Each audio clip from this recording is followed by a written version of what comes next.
날씨가 너무 좋죠? 네. 우리 소풍도 얼마 안 남았는데,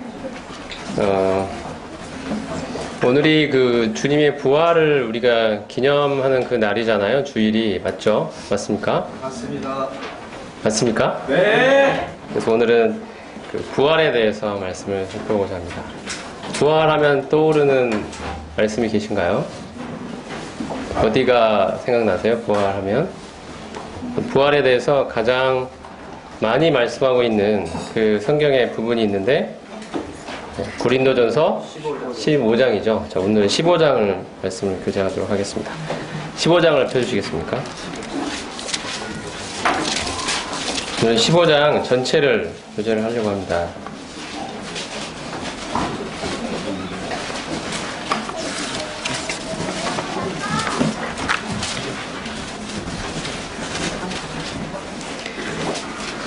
십 15장을 전체를 보면 총 8부분으로 구성되어 있습니다. 이 8부분에 대해서 차례차례 말씀을 전하려고 합니다. 자, 15장을 살펴보기 전에 일단 부활에 대해서, 그 부활의 중요성에 대해서 먼저 말씀을 드리고 15장으로 들어가겠습니다. 그리고 우리가 요한복음 5장 29절 말씀을 일단 생각해 볼 필요가 있는데요. 부활에 대해서 살펴볼 때 요한복음 5장 29절 말씀에 보면 주님께서 생명의 부활과 심판의 부활을 언급하십니다. 부활이 있다. 그런데 그 부활도 두 종류가 있다. 첫 번째 종류는 생명의 부활이고 두 번째는 심판의 부활이다. 생명을 얻는 사람도 부활을 해서 생명을 얻을 것이고 심판을 받는 사람도 부활해서 심판을 받을 것이다 라고 말씀하십니다. 우리가 잘 알듯이 요한계시록 20장에 보면 이러한 심판의 부활, 이 두 부활 중에 심판의 부활에 관한 말씀이 있습니다. 자, 먼저 심판의 부활을 먼저 살펴보고 한번 넘어갈까요? 요한계시록 20장, 자, 15장에 손을 넣으시고 요한계시록 20장으로 넘어가겠습니다.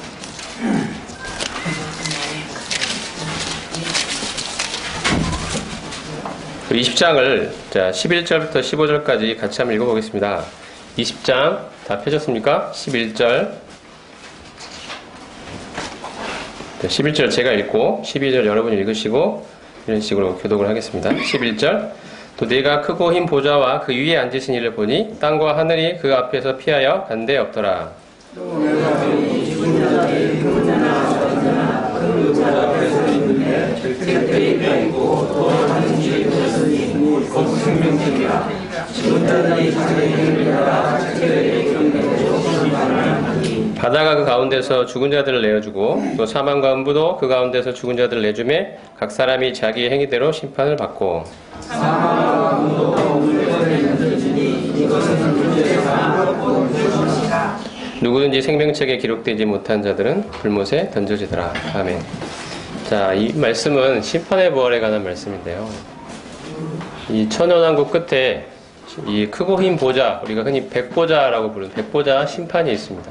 이때는 그때까지 그리스도를 믿지 않고 죽은 모든 불신 영혼들이 한꺼번에 부활해서 크고 흰 보좌에서의 심판대 앞에 서야 되는 그 무시무시한 심판의 순간입니다.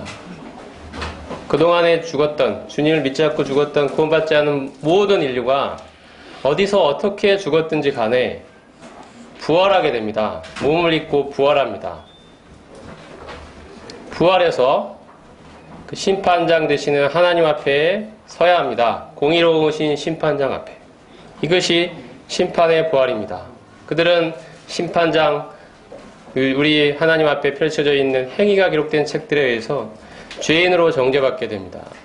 하나님 앞에서, 그 어미하신 분 앞에서, 그 공의로우신 분 앞에서 나는 죄인이 아니라고 말할 수 있는 사람이 아무도 없게 됩니다. 그의 모든 말과 행동들이 낱낱이 기록된 증거가 되는 행위가 기록된 책들이 그 앞에 펼쳐지게 됩니다. 그리고 그 앞에서 낭독될 것입니다. 그 앞에서 나는 죄가 없다고 말할 수 있는 사람이 아무도 없습니다. 그리고 그들은 그 행위 책에 기록된 대로 심판을 받아 영원한 불못에 던져질 것이라고 말씀합니다. 생명책에 기록되지 못한 모든 자들은 이때 영원한 불못에 던져지게 됩니다. 이것이 주님이 언급하신 심판의 부활입니다. 자, 이제 두 번째 생명의 부활에 대해서 생명의 부활을 언급하고 있는 것이 우리가 앞으로 살펴볼 고린도전서 15장인데요. 이 부활에 대해서 부활이 갖는 중요성을 먼저 살펴보고 15장으로 넘어가겠습니다. 자, 우리가 사도행전을 보면 사도들이 전했던 복음의 핵심 메시지가 바로 부활이었다는 사실을 알 수가 있습니다. 우리는 흔히 그리스도의 죽음에 많은 포커스를 두죠. 물론 죽음이 그리스도의 십자가 희생이 우리가 간 복음의 핵심인 것은 맞습니다. 그것은 결코 부인될 수 없는 사실입니다. 하지만 그와 동시에 사도들이 전했던 핵심 메시지에는 부활이 있었습니다. 우리는 죽음과 부활을 균형 있게 볼 필요가 있습니다. 제 생각에는 부활에 관한 부분이 저희가 많이 간과하고 있지 않나 생각이 많이 되고요. 저희가 아침에 드리는 이 예배 가운데서도 그리스도의 죽음에 대해서는 많이 저희가 이야기를 하는데 그리스도의 부활에 대해서는 많은 이야기를 하지 않습니다. 근데 사실 생각해보면 우리가 지금 모여있는 날이 바로 그리스도의 부활을 기념하는 날입니다. 왜 그리스도의 죽음을 기념하는 날에 모이지 않고 왜 초대교회 때부터 그리스도의 부활을 기념하는 날에 모였을까요? 그리스도의 부활이 없다면 그리스도의 죽음도 무의미하기 때문입니다. 부활이야말로 그분이 죄를 이기고 사망을 이기고 승리하셨다는 승리의 외침이었습니다. 근데 우리도 그와 함께 부활할 수 있다는 소망을 남기자 주는 것이었습니다. 우리의 모든 죄가 용서받고 그것에 끝나지 않고 우리 안에 그리스도의 부활 생명이 있고 하나님께서 우리의 죽을 썩어질 몸을 다시 살리셔서 그리스도와 함께 영원토록 가게 될 그 영광의 날이 우리를 기다리고 있다는 그 소망을 가득 불러일으키는 날이 바로 주님이 사망을 이기고 부활하신 날이기 때문입니다. 그러므로 이 날은 승리의 날이며 잔치의 날이며 기쁨의 날이며 즐거움의 날입니다. 우울하고 음침한 날이 아니라 즐겁고 기쁘고 반갑고 승전가를 부르는 환희에 찬 날이 됩니다. 우리가 드리는 예배도 무겁고 우울한 그런 예배가 아니라 하나님이 그리스도의 부활을 통해 우리에게 보이신 그 승리의 외침, 그 환희의 잔치날이 되는 것입니다.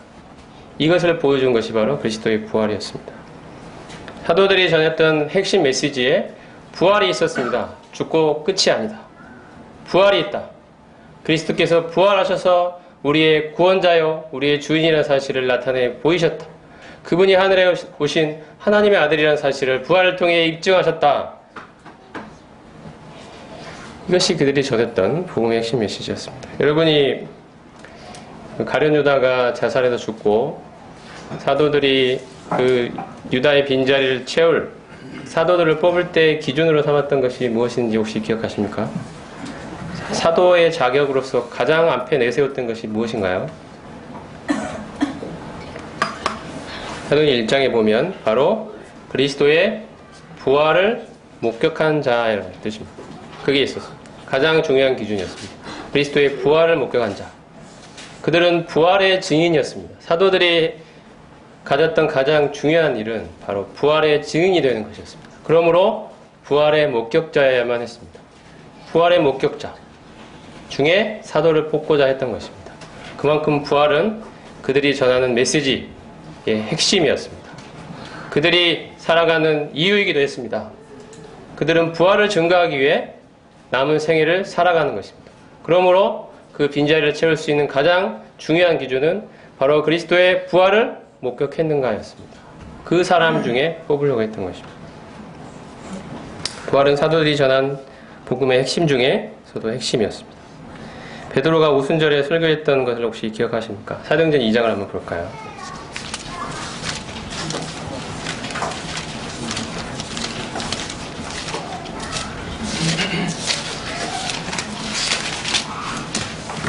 자, 2장 24절부터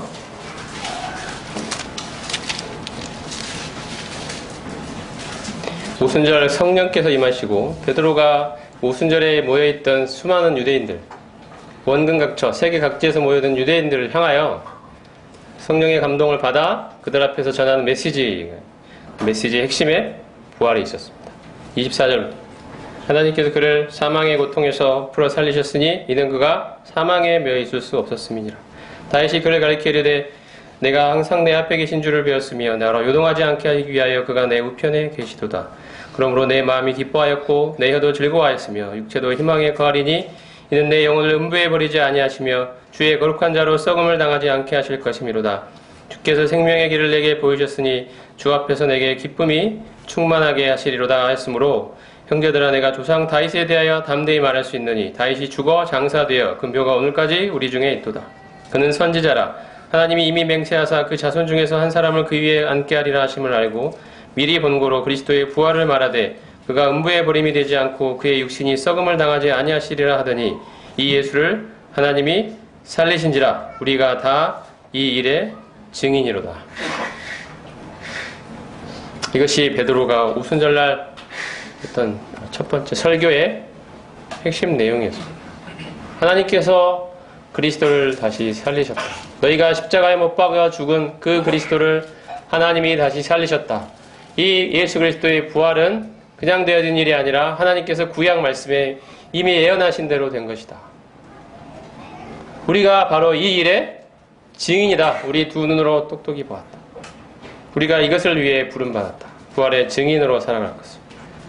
그리스도께서 인간의 몸을 입고 이 땅에 오셔서 우리의 모든 죄를 위하여 십자가를 지시고 이제 그것으로 끝나버린 것이 아니라 사망을 이기고 무덤 가운데서 부활하셔서 우리에게 승리의 외침을 외치셨으며 그분이야말로 우리의 구원자가 되신다는 사실을 입증해 보이셨다. 우리는 그 사실의 증인이다. 우리의 목숨을 다 바쳐 전할 핵심 내용, 핵심 중의 핵심, 부활이라는 것입니다. 그리스도의 부활이었습니다. 다윗이 지금 베드로가 인용한 이 다윗의 시편에 있는 시편 16편 8절 이하의 말씀인데요. 내 영혼을 음부에 버리지 아니하며 주의 거룩한 자로 썩음을 당하지 않게 하신다. 주의 생명의 길을 내게 보이셨다. 이것은 바로 성령께서 다윗의 입을 빌어 그리스도의 부활을 미리 예언하도록 하신 것입니다. 이것이 만약 다윗에 관한 자신에 관한 이야기라면 다윗은 이미 죽어서 그 묘가 그들 가운데 있는데 이것이 자신에 관한 이야기겠느냐? 그렇지 않다는 것이죠. 그것은 바로 다윗의 입을 빌어 하나님이 그리스도에 관하여 예언하신 것이다 라는 것을 지금 베드로가 입증해 보이고 있습니다.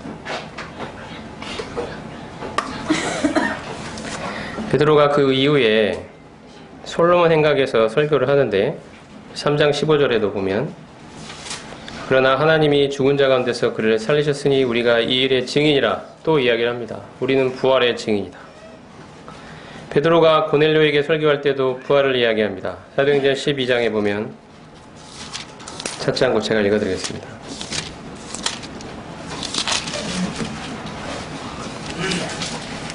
10장입니다.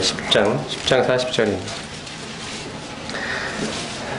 그를 그들이 나무에 달아 죽였으나 하나님이 사흘 만에 다시 살리사 나타내시되 모든 백성에게 하신 것이 아니요 오직 미리 택하신 증인 곧 죽은 자 가운데서 부활하신 후 그를 모시고 음식을 먹은 우리에게 하신 것이라. 그리스도의 부활에 대하여 이야기하고 자신들이 그 부활의 목격자의 증인이라는 사실을 또한 이야기합니다. 바울은 어땠을까요? 바울이 전한 설교에는 과연 부활이 어떤 위치와 비중을 차지했을까요? 바울은 비시디아 안디옥에서 설교를 하면서 그리스도의 부활을 이야기합니다. 사도행전 13장으로 가시면요. 13장 30절.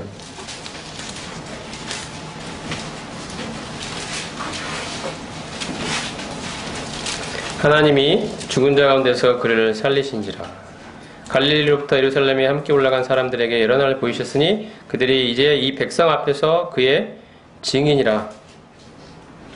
우리도 조상들에게 하신 약속을 너희에게 전파하노니 하나님이 예수를 일으키사 우리 자녀들에게 이 약속을 이루게 하셨다 함이라. 시편 둘째 편에 기록한 바와 같이 너는 내 아들이라 오늘 너를 낳았다 하셨고 또 하나님께서 죽은 자 가운데서 그를 일으키사 다시 썩음을 당하지 않게 하실 것을 가르쳐 이르시되 내가 다윗의 거룩하고 미쁜 은사를 너희에게 주리라 하셨으며 또 다른 시편에 이르시되 주의 거룩한 자로 썩음을 당하지 않게 하시리라 하셨느니라. 다윗은 당시에 하나님의 뜻을 따라 섬기다가 잠들어 그 조상들과 함께 묻혀 썩음을 당하였으되 하나님께서 살리신 이는 썩음을 당하지 아니하였느니 그러므로 형제들아 너희가 알 것은 이 사람을 힘입어 죄 사함을 너희에게 전하는 이것이며 또 모세의 율법으로 너희가 의롭다 하심을 얻지 못하던 모든 일에도 이 사람을 힘입어 믿는 자마다 의롭다 하심을 얻는 그것이라. 바울이 비시디아 안디옥에서 전했던 복음의 핵심 메시지 가운데 여러분이 확인하신 대로 그리스도의 부활이 있었고요. 베드로가 아까 오순절 설교에서 인용했던 다윗의 예언을 그대로 똑같이 인용하면서 이 부활은, 그리스도의 부활은 하나님께서 구약에서 예언하신 그대로 하나님이 이루신 사실이다. 바로 우리가 이 일의 증인이라는 사실을 이야기하면서 바울은 동시에 이 부활이 우리가 얻는 죄사함과 의롭다함에 바로 근거가 된다는 사실을 이야기했습니다. 자, 아까 읽었던 38절을 다시 보시면 이 사람을 힘입어 죄사함을 얻는 것입니다. 이 부활하신 그리스도, 사망과 음부 가운데 계시지 않고 사망을 이기시고 부활하신 이 그리스도 때문에 우리가 죄사함을 얻을 수 있는 것입니다. 주님이 십자가에 달리신 그 피가 죄사함의 근거를, 바탕을 이뤘다면 주님의 부활은 그 주님의 이 구속사역의 완성을 이루신 것입니다. 정점을 찍으신 것입니다. 완결점을 찍으신 것입니다. 하나님이 내가 십자가에서 이룬 이 구속을 하나님이 완전하게 받아주셨다. 하나님이 연락하셨다. 이것이 그리스도의 부활입니다. 십자가의 이 사역이 부족하지 않고 불완전하지 않고 완전하게 완결되었음을 이제 부활로 말미암아 입증하신 것입니다. 이것이 그리스도의 부활이 죄사함과 갖는 연관성입니다. 이 부활하신 그리스도로 말미암아 이제 우리가 죄사함과 의롭다함을 얻게 됩니다. 나중에 고린도서 15장 할 때 다시 한번 말씀을 드리겠습니다. 바울은 이 비시디아 안독에서의 설교에서뿐 아니라 아테네에서의 전도할 때도 부활을 이야기하는데요.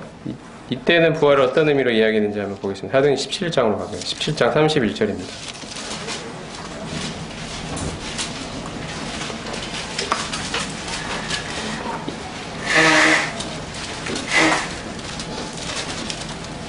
자, 17장 31절입니다. 이는 정하신 사람으로 하여금 천하를 공의로 심판할 날을 작정하시고 이에 그를 죽은 자 가운데서 다시 살리신 것으로 모든 사람에게 믿을 만한 증거를 주셨음이니라 하니라. 바울이 아덴에서 전도를 합니다. 헬라의 가장 중심지인 아테네. 헬라 철학이 가장 왕성하게 꽃을 피웠던 바로 그 그리스의 한복판 아덴에서 헬라 철학자들과 논쟁하고 그들 앞에서 복음을 증거하는 그 핵심에 바로 그리스도의 부활이 있었습니다. 부활.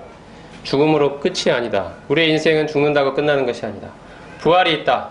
그 부활은 바로 부활 후에 우리는 하나님 앞에 서야 한다는 사실을 가리킨다. 우리는 우리 인생에 행했던 모든 일들을 하나님 앞에 서서 직구하게 될 것이다. 부활은 그것을 보여준다. 하나님이 공의로 심판하실 날이 우리를 기다리고 있다. 그러므로 이 땅에 있는 동안 회개하여 그리스도를 믿으라는 것입니다. 부활이 있기 때문에 그리스도를 믿으라고 말할 수 있습니다. 부활이 있기 때문에. 죽음으로 다 끝나버린다면 그리스도를 믿을 하등의 이유가 없게 됩니다. 그렇지 않습니까? 끝나버리는데 무슨 믿을 이유가 있나? 이 세상을 다른 사람처럼 즐기면서, 누리면서, 더 많이 가지면서, 최대한 오랫동안 즐기며 누리며 살다가 죽으면 끝나는 것입니다. 근데 문제는 부활이 있다는 것입니다. 부활하여 어떻게 됩니까? 하나님 앞에 서야 합니다. 자신의 살았던 모든 삶과 그 은행들에 대하여 하나님 앞에 책임을 져야 되는 책임의 날이 있다는 것입니다. 하나님이 공의로 세상을 심판하실 날이 반드시 있다는 것입니다. 부활은 그것을 보여줍니다. 그리고 그리스도의 부활은 부활이 있다는 사실을 입증한 것입니다. 이것도 우리가 전하는 복음의 핵심이 됩니다. 심판이 있다는 것입니다. 부활이 그것을 보여줍니다.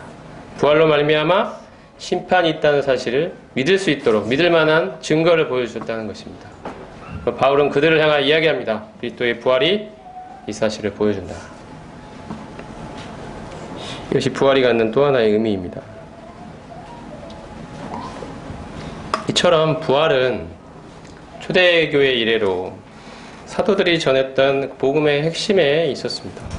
그들은 부활의 증인으로 부름받았고 그들이 전했던 복음의 핵심 메시지에는 핵심 중의 핵심으로 부활이 자리 잡고 있었습니다. 그리스도의 부활의 의미를 깨닫고 그리스도의 부활을 인정하는 것이 구원 얻는 믿음의 핵심 내용입니다. 로마서 10장을 한번 보겠습니다. 로마서 10장. 우리가 잘 아는 말씀인데요. 로마서 10장 9절과 10절을 보겠습니다. 네가 만일 내 입으로 예수를 주로 시인하며 또 하나님께서 그를 죽은 자 가운데서 살리신 것을 내 마음에 믿으면 구원을 받으리라. 사람이 마음으로 믿어 의에 이르고 입으로 시인하여 구원에 이르느니라. 자, 어떻게 하면 구원을 받는다겠습니까? 내 입으로 예수를 주로 시인하며 주님으로 인정하는 것이죠. 그 다음에 마음에 뭘 믿는 것입니까? 하나님께서 그를 죽은 자 가운데서 살리신 것을 마음에 믿으면 구원을 받으리라. 자, 구원을 받게 되는 그 믿음의 핵심 내용에 무엇이 있다는 것입니까? 그리스도의 부활을 믿는 것이 있는 것입니다. 그리스도의 부활을 믿지 않으면 구원을 받을 수 없다는 것입니다. 그만큼 그리스도의 이 부활은 구원 얻는 믿음의 핵심에 자리 잡고 있는 것입니다. 도대체 부활이 무엇이기에 우리의 구원을 좌지우지할 정도로 핵심 중의 핵심으로 우리에게 제시되고 있는가? 이것은 단순히 예수님이 부활하셨다는 사실만을 받아들였다는 뜻이 아닙니다. 이것은 그리스도의 부활이 갖는 의미를 참으로 알고 그 의미를 받아들였다는 뜻입니다. 단순히 그런 사실이 있다, 부활하실 수도 있겠네, 부활하셨겠네, 이걸 그냥 받아들이는, 그러면 구원 얻는다는 뜻이 아니고요. 우리가 지금까지 살펴봤던 부활과 관련된 그 모든 내용들이 다 연관이 되어 있습니다. 하나님이 우리를 심판하실 날이 있다. 나의 죄를 물으실 날이 있다. 공의로 심판하실 날이 있다. 부활은 그것을 보여줍니다. 부활을 믿는다는 것은 하나님의 심판, 죄에 대한 심판이 있다는 사실을 함께 믿는 것입니다. 그러므로 회개하라고 바울은 이야기합니다. 아덴에서 외쳤습니다. 하나님이 공의로 심판하실 날이 있으니 회개하라고 이야기합니다. 부활이 있다는 사실을 믿는 것은 하나님 앞에서 우리가 회개해야 되는 존재라는 사실도 함께 믿는 것을 말합니다. 이처럼 죄에 대한 회개와 죄에 대한 심판을 함께 받아들이는 것이고요.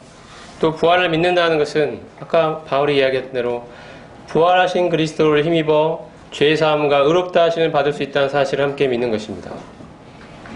주님이 부활하셨기 때문에 우리는 죽어버린 사람을 믿을 수는 없습니다. 여러분, 만약에 예수님께서 십자가에서 우리의 죄를 위하여 그 가진 고통을 받으시다가 돌아가셨다, 그리고 끝났다, 그걸로 끝이다, 그럼 여러분 예수님 믿으시겠습니까?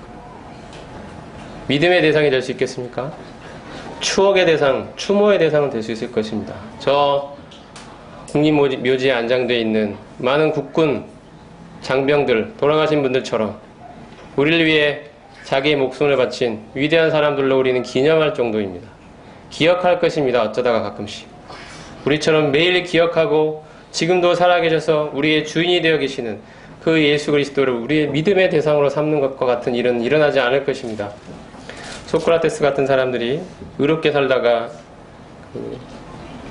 독을 마시고 죽었죠. 의로운 죽음이었습니다. 우리가 소크라테스를 믿습니까? 우리가 소크라테스를 믿음의 대상으로 삼습니까? 존경의 대상으로 삼을 뿐입니다. 예수님도 만약에 십자가에서 죽고 끝나셨다면 우리의 존경을 받는 존경의 대상에 그치고 말았을 것입니다. 우리는 그분을 하나님의 아들로, 지금도 살아계신 하나님 우편에 계신 분으로, 우리를 위해 대제사장으로 지금도 우리를 위해 간구하신 분으로 믿고 있지는 않을 것입니다. 살아계신 하나님의 아들로 믿을 수가 없는 것입니다. 존경할 뿐입니다. 부활을 받아들인다는 것은 바로 이러한 모든 것들, 바로 이 예수님이 살아계심으로 말미암아 우리가 받은 이 죄사함이 영원한 것이며 완전한 것이는 걸 믿는 것입니다. 지금도 살아계셔서 하나님 우편에서 우리를 위해 대제사장으로 지금도 우리를 위해 간구하고 계시기 때문에 제사직분이 갈리지 아니하고 영원히 계심으로 우리가 얻은 구원이 확실하고 영원하고 안전한 것입니다. 우리가 얻은 죄사함이 그때로 끝나버린 것이 아니라, 과거에 지은 죄만 용서받고 끝나버리는 것이 아니라, 지금 짓고 있는 죄, 앞으로 지을 죄까지도 영원토록 용서받은 그 근거가 무엇에 있습니까? 바로 예수 그리스도의 부활에 있습니다. 주님이 죽음으로 끝나지 않고 살아나셔서 지금도 살아계시다. 하나님 우편에서 우리 같은 연약한 자를 위하여 간구하고 계시다. 이 그리스도의, 살아있는 그리스도의 대제사장 사역이 있기 때문에 우리가 얻은 이 구원이 안전하게 지켜지고 영원토록 보존되는 것입니다. 부활이 없다면 이런 것들은 다 무의에 그치고 말 것입니다. 우리는 주님을 그냥 존경하고 이전에 이런 훌륭한 일을 하신 분이 있었다더라 라고 기념할 것입니다. 이 부활이야말로 우리가 가지고 있는 구원 얻는 믿음의 핵심 중에 핵심입니다. 자, 이제 15장으로 넘어가겠습니다. 이러한 부활의 중요성을 앞에 언급하고요. 이제 15장을 좀 빠른 속도로 끝까지 한번 보겠습니다. 고린도서 15장입니다. 15장은 전체가 8개의 문단으로, 작은 문단으로 구성되어 있습니다.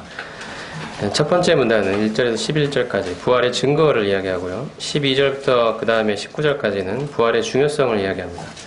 20절부터 28절까지는 부활의 과정을 이야기하고 29절부터 34절은 부활의 가치를 이야기합니다.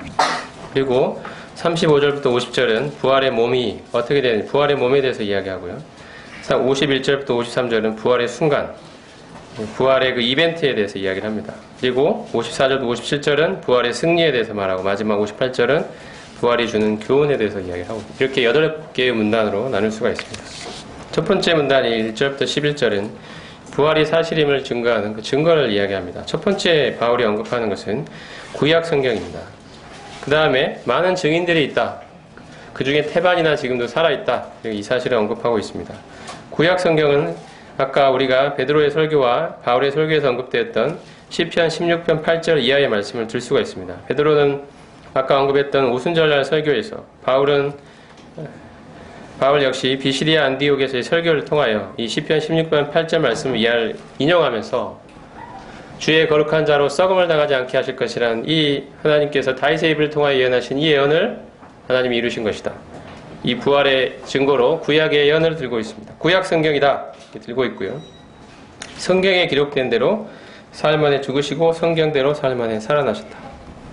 이것이 앞부분에 언급되어 있는 바로 부활의 증거 중에 구약 성경입니다. 그리고 그 다음에 언급하고 있는 것이 바로 많은 증인들입니다. 이 증인들이 있기 때문에 부활은 사실이라는 것이죠. 그리고 그 증인들은 이 구약 고린도서 15장이 기록될 당시에도 이미 태반이나 아직도 살아있다는 것을 보여주고 있습니다. 그 말이 무슨 뜻이겠습니까? 가서 물어보라는 것입니다. 부활을 입증한 사람들이 수백 명이, 목격한 사람들이 있다. 지금도 살아있다. 가서 물어봐라. 그들이 집단으로 환상을 보았는지, 단체로 뭐에 빠져가지고 집단 환상에 빠져서 헛것을 본 것인지 물어보라는 것입니다. 여기저기에 흩어져 있는 사람들이 각기 여러 경로를 통하여 부활하신 예수 그리스도를 목격했다. 나도 다메섹에 가다가, 핍박하러 가다가 참 하나님의 은혜로 나 같은 자를 위해서 예수님이 부활하신 몸으로 나타내 보여주셨다. 나도 그리스도의 부활을 목격한 증인 중에 하나이다.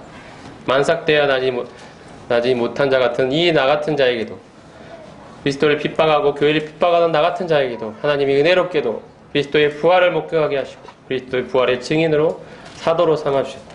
이 감당할 수 없는 은혜를 입은 자이다라고 이야기합니다. 이게 11절까지의 내용입니다. 많은 증인들이 언급되어 있습니다. 야고보, 모든 사도, 마지막에 바울 자신에게 이르기까지 게바에게 보이시고 12제자에게 보이시고 500여 형제에게 일시에 보이시고 그 후에 야고보에게 보이시고 그 후에 모든 사도에게 또 보이시고 맨 마지막에 만삭되지 못하여 난 자 같은 내게도 보이셨느니라, 이렇게 이야기하고 있죠. 그 중에 태반이나 지금 살아있다 언급하고 있습니다. 이것이 첫 번째 문단에서 이야기한 부활의 증거입니다. 구약 성경과 많은 증인들을 언급하고 있습니다. 그 다음에 두 번째 문단이 12절부터 19절까지인 부활의 중요성에 대한 이야기입니다. 부활이 없다면 어떤 결과가 초래될 것인가를 이야기하는 방법을 통해서 부활에 갖는 중요성을 언급하고 있습니다. 부활이 없다면, 만약에 부활이 없다면 무슨 일이 일어날 것인가? 지금 고린도 교회 안에는 부활을 부인하는 사람들이 있었습니다. 부활은 없다. 부활이 없다. 부활은 없는 것이다. 부활은 있을 수가 없다. 바울은 이야기합니다. 부활이 없다면 그리스도께서도 부활하지 못하셨을 텐데, 그리스도의 부활이 없다면 과연 우리에게 어떠한 결과가 미칠 것인가? 그 이야기를 지금 하고 있습니다. 우리는 이를 토대로 부활이 얼마나 중요한 것인지를 반대로 우리는 생각해 볼 수 있습니다. 부활이 없다면, 그리스도의 부활이 없다면 초래될 첫 번째는, 우리가 14절을 보면요, 그리스도께서 만일 다시 살아나지 못하셨으면 우리가 전파하는 것도 헛것이요 너의 믿음도 헛것이며 우리가 하나님의 거짓 증인으로 발견되리니 이는 우리가 하나님이 그리스도를 살리셨다고 증언하였습니다. 자, 17절 보면요, 주님께서 다시 살아나신 일이 없으면 너희의 믿음도 헛되고 너희가 여전히 죄 가운데 있을 것이요 그리스도 안에서 잠자는 자들도 망하였으리라. 이것이 부활이 없다면, 그리스도의 부활이 없다면 우리에게 닥칠 크나큰 결과입니다. 첫 번째는 우리의 복음 전파는 헛수고가 되고 무의미할 것이라는 것입니다. 우리가 복음 전파할 때 뭐라고 이야기합니까? 심판이 있다고 이야기하죠. 심판이 있다는 말도 거짓이 된다는 것입니다. 부활이 없는데 무슨 심판이 있습니까?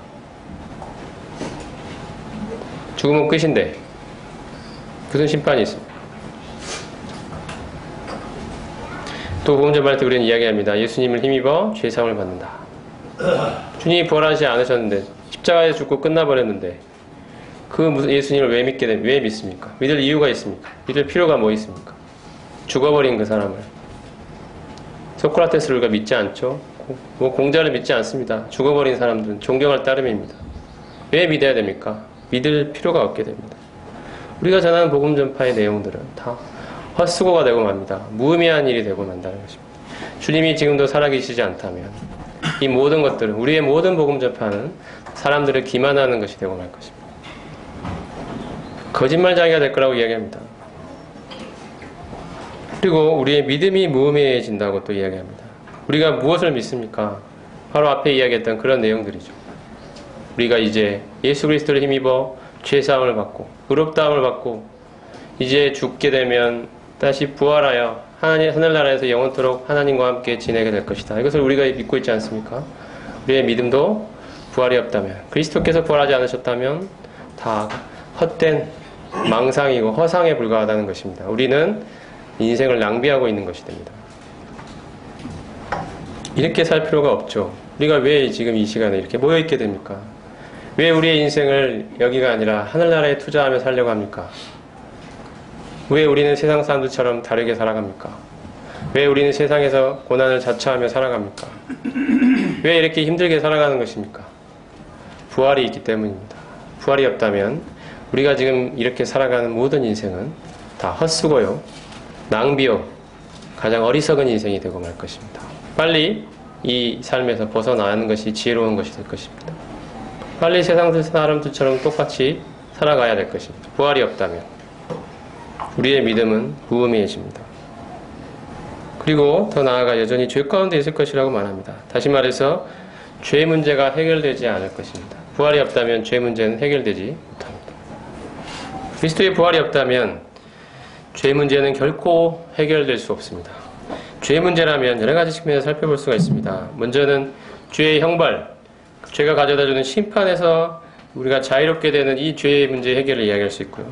죄의 권세 가운데서 죄의 권세로부터의 이 자유롭게 되는 이 죄의 권세로부터의 해방을 말할 수 있고, 나중에 죄의 존재 자체가 사라지는 죄의 존재로부터의 해방을 이야기할 수가 있는데, 이 세 가지 측면 모두 다 문제가 생깁니다.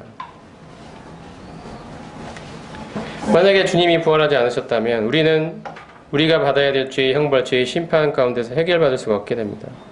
사망이 그리스도를 정복하고 말았다면 우리 역시 사망의 정복을 당하고 말 것입니다. 사망은 우리를 삼킬 것입니다. 부활은 그리스도의 속죄사역이 완수되었고 영원한 효력이 있음을 보여주는 사건입니다. 그리스도의 부활은 우리의 죄 문제가, 우리가 죄로 말미암아 받아야 될 형벌과 심판의 문제가 그리스도의 부활로 말미암아 완전히 완수되었다는 이 사실을 부활은 보여준다는 것입니다. 부활이 없다면 우리가 가지고 있는 이 죄의 문제는 결코 해결될 수가 없습니다. 그리스도의 부활이 없다면 우리가 그리스도의 부활 생명의 역사를 경험할 수 있는 이 성화의 삶도 살아갈 수가 없게 됩니다.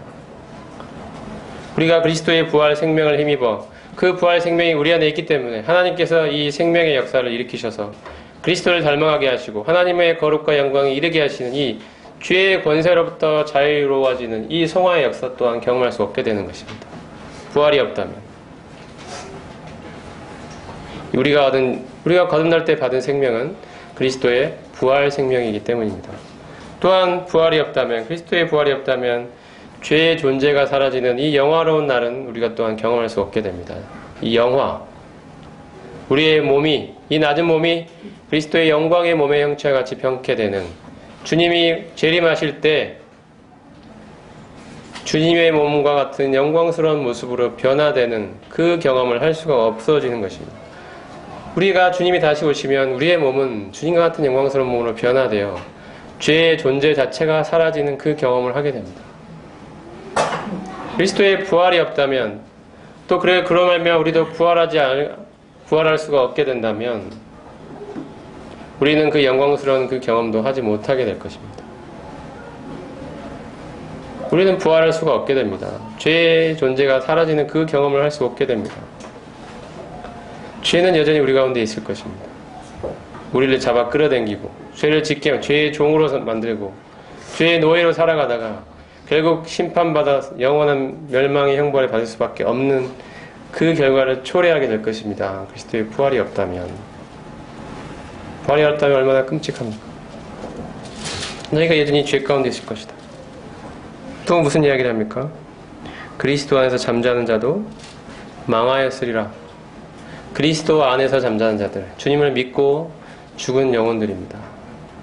이 그리스도를 믿고 죽은 사람들이 무엇을 기다리며 소망하고 죽었습니까? 바로 그들이 부활하여 영광스러운 몸을 입고 하나님과 함께 영원토록 거하게 되는 그 거룩한 성 새 예루살렘에 대한 믿음, 그 소망을 가지고 죽어갔습니다. 그들이 다시 부활하여 주님을 만나게 될 것이다. 죽음으로 끝이 아니다. 그러므로 성도의 죽음을 잔다라고 성경은 표현하지 않습니다. 다시 깨어날 날이 있어. 깨어나서 부활하여 그리스도와 함께 영원토록 거하게 되는 그 영광스러운 날이 자신들을 기다리고 있다는 그 소망 가운데 죽어갔던 것입니다. 근데 부활이 없다면 그들의 인생은 얼마나 허무하게 끝나버린 것입니까? 망한 것입니다. 한마디로 망했습니다.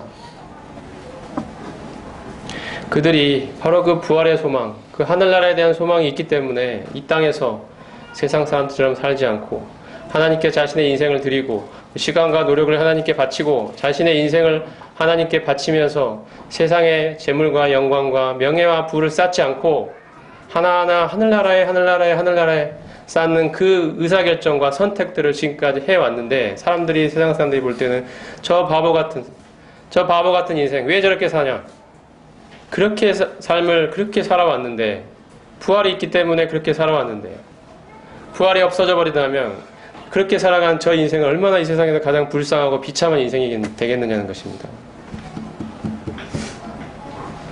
이것이 부활이 없으면 우리에게 초래될 끔찍한 결과입니다. 그래서 바울은 역으로 이야기하는 것입니다. 부활이 얼마나 중요한지, 우리의 신앙에 차지한 위치가 얼마나 큰 것인지. 그런데 이 부활이 없다고 말할 수 있겠느냐? 부활이 없으면 어떻게 됩니까? 우리의 모든 신앙은 완전히 기초에서부터 다 무너져 내려버리고 맙니다.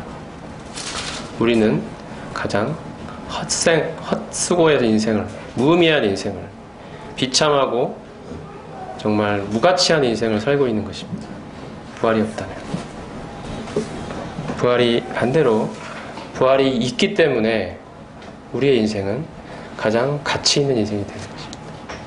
부활의 소망이 있기 때문에, 부활하여 그리스도와 함께 영원토록 가게 될 그날이 우리를 기다리고 있기 때문에 죄의 존재 자체가 사라지고 그리스도의 영광스러운 몸과 같이 변화되어 영광의 자유에 이르게 되는 그날이 우리를 기다리고 있기 때문에 우리는 이 땅에서 죄와 싸우며 세상과 싸우며 이 땅에 소망을 두지 않고 이 땅에 이 보물을 쌓지 않고 하나님을 향해 내 인생과 내 모든 삶을 하나님께 걸고 하나님께 드리며 살아가는 것입니다. 부활이 있기 때문에 부활의 소망 가운데 우리는 이렇게 살아갑니다. 이것이야말로 가장 지혜로운 삶이며 가장 영광스러운 삶입니다. 가장 복된 삶입니다. 부활이 있기 때문에 가능한 것입니다. 여러분 부활을 믿으십니까? 부활이 있을 것이라고 믿으십니까? 진정 부활이 믿으십니까? 그렇다면 우리가 어떻게 살아야 될까요? 정말 부활을 믿으십니까?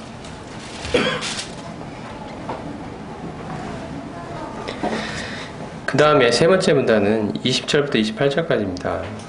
여기에는 부활의 과정이 나타나 있습니다. 부활이 어떤 순서로 일어나는가? 첫 번째는 그리스도입니다. 그리스도께서 부활의 처음 열매가 되셨다. 그 다음에 두 번째는 그리스도 재림 때 그분에게 속한 자들이 부활한다고 이야기합니다. 그리고 천년왕국 끝에 부활이 있을 것을 이야기합니다. 이것이 이제 바울이 언급한 부활의 과정, 부활의 순서가 되겠습니다. 그리스도를 부활의 처음 열매라고 하는 이유는 초실절을 배경으로 하는 것인데요. 우리가 초실절 때 처음 익은 열매를 하나님께 흔들어서 바치게 됩니다. 그것은 앞으로 그 동일한 수확이 앞으로 뒤따를 것에 대한 보증이었습니다. 처음 열매를 하나님께 바침으로써 앞으로 이 밭에서 이것과 동일한 그 수확이 뒤따를 것이라는 것에 대한 보증으로 하나님께 바칩니다. 이 모든 밭을 하나님께 드린다는 의미로 바칩니다. 이것으로 끝날 것이라고 생각하지 않고 이것은 처음이며 이제 수확이 뒤따를 것이고 이 모든 밭의 수확을 하나님께 미리 드립니다라는 의미로 초실절에 바치는데요. 자, 그리스도께서 처음 열매라는 사실은 바로 그리스도로 끝이 아니라 뒤따르는 성도들의 부활이 그 추수 때가 있다는 사실을 보여주는 것입니다. 그것에 대한 보증으로 하나님께서 그리스도를 다시 살리셨습니다. 이것이 끝이 아니다. 이것은 처음 열매일 뿐이다. 수확이 뒤따를 것이다. 성도들의 부활이 있을 것이다. 그것은 무엇입니까? 그리스도 강림하실 때 그분에게 속한 자들의 부활입니다. 주님이 공중에 다시 오실 때 성도들이 부활하여 공중에서 영광스럽게 주님을 맞이하게 될 그 영광스러운 부활의 날이 우리를 기다리고 있다는 것입니다. 이것이 순서입니다. 그리스도 처음 열매, 그리고 성도들 바로 수확의 열매들입니다. 이것을 끝입니까? 그렇지 않습니다. 그 중에 나중에는 마지막이니, 자 24절 보시면 그 후에는 마지막이니 그가 모든 통치와 모든 권세와 능력을 멸하시고 나라를 아버지 하나님께 바칠 때라. 그때는 사망까지도 멸망을 받게 된다. 우리가 아까 천년왕국 끝에 크고 인 보좌에서 심판받는 모습을 우리가 살펴봤었습니다. 그때는 모든 그리스도를 믿지 않고 죽은 모든 자들이 한꺼번에 부활하여 심판을 받습니다. 왜 아까 우리가 읽었던 말씀 중에 사망과 음부도 심판을 받아 불못에 던져진다고 되어 있었죠. 이때 바로 사망이 심판을 받는 것입니다. 사망 자체가 이제 사라지게 됩니다. 천년왕국 끝에. 천년왕국 때는 사망이 있죠. 천년왕국에 살아가는 사람들에게 어제 제가 말씀드렸던 사망이 있습니다. 하지만 천년왕국 끝에는 사망조차도 불못에 던져져서 심판을 받습니다. 사망은 이제 인류의 역사에서 사라지는 것입니다. 이 날이 천년왕국 끝에 주님께서 모든 하나님을 대적하는, 자신을 대적하는 모든 세력들을 멸하시고 그 나라를, 이 천년왕국을 하나님께 바치는 그때에 사망조차도 심판받아서 없어진다는 것입니다. 이 부활의 순서를 주님이 말씀하십니다. 그 다음에 29절부터 34절엔 부활의 가치인데요. 부활이 없다면 또 이야기합니다. 부활이 없다면 왜 우리가 이 세상에서 이렇게 고난을 자처하겠느냐? 왜 언제나 우리가 위험을 무릅쓰고 살겠느냐? 나는 날마다 죽노라. 왜 내가 이렇게 살겠느냐? 부활이 없다면 내가 바보냐? 내가 미친 사람이냐? 내가 바보같이 이렇게 살겠냐? 그렇지 않다는 것입니다. 부활이 있기 때문에 나는 언제나 위험을 무릅쓰고 이렇게 살고 있다. 고난을 자처하며 살아간다. 부활에 있기 때문에. 영광스러운 부활의 날이 나를 기다리고 있기 때문에. 하나님과 함께 영원토록 거하게 될 그 영광의 날을 소망하기 때문에 그때 하나님께서 나에게 내가 행한 모든 것들을 갚아주시고 상급을 주시고 나를 영화롭게 하시고 나를 위하여 예비된 영원한 날을 나에게 주실 그 날이 나를 기다리고 있기 때문에 내가 이렇게 고난을 자처하며 살아간다. 이 땅은 내가 정들 곳이 나의 본향이 아니기 때문에 이렇게 살아간다. 부활이 없다면 왜 우리가 이 세상에서 경건하게 살려고 애를 쓰겠느냐 이야기합니다. 악한 동무들처럼 먹고 마시고 즐기고 내일 죽을 터니 우리가 이 세상에서 누리고 살자. 이렇게 사람들이 살아가고 있지 않습니까? 이 세상 사람들이. 하나님이 어디 있다고 얘기합니까? 죽은 후에 심판이 있다고 믿습니까? 끝이라고 이야기합니다. 그러므로 그들이 갖고 있는 인생관은 무엇일까요? 이 죽고 끝나버릴 이 인생을 최대한 많이 가지고 누리고 즐거워하고 즐기다가 가자는 것이죠. 먹고 마시고 즐기다가 가자. 그것을 끝이다. 근데 우리가 왜 그들처럼 살지 않고 이 세상에서 하나님 말씀을 조차 경건하게 살려고 애를 쓰느냐는 것입니다. 부활이 있기 때문입니다. 부활이 없으면 왜 우리가 그렇게 바보처럼 살겠느냐는 것입니다.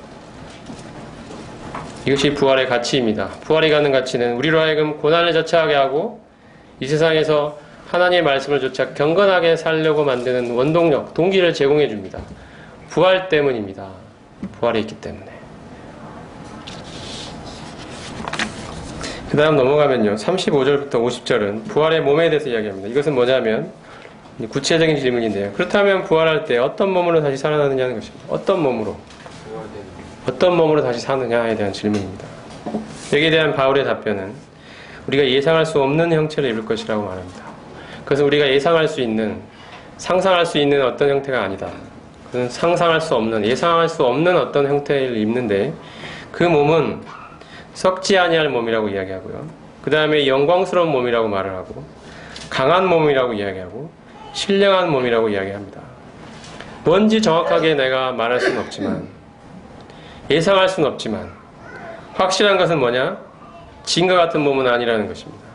지금처럼 썩어질 몸이 아니라 썩지 아니할 몸이라는 것입니다. 지금처럼 낮은 몸이 아니라 영광스러운 몸이라는 것입니다. 지금처럼 약한 몸이 아니라 이 온갖 바이러스와 병원체의 피곤에 노출되어 있는 이러한 약한 몸이 아니라 강한 몸이 될 것이라는 것이고 이 육의 몸이 아니라 신령한 몸을 입게 될 것이라고 바울은 이야기합니다. 그래야 더 나아가 우리가 하늘에 속한 이의 형상을 입으리라 바울이 이야기합니다. 바로 하늘에 속한 이 그리스도의 영광스러운 몸과 같은 형상을 입게 될 것이다. 이 날은, 이 순간은 얼마나 우리에게 영광스러운 순간이 되겠습니까? 우리가 이 같은 이 연약한 이 몸을 입고 이 세상을 살아가면서 얼마나 많은 제약 속에 살아갑니까? 얼마나 많은 고통을 겪고 살아갑니까?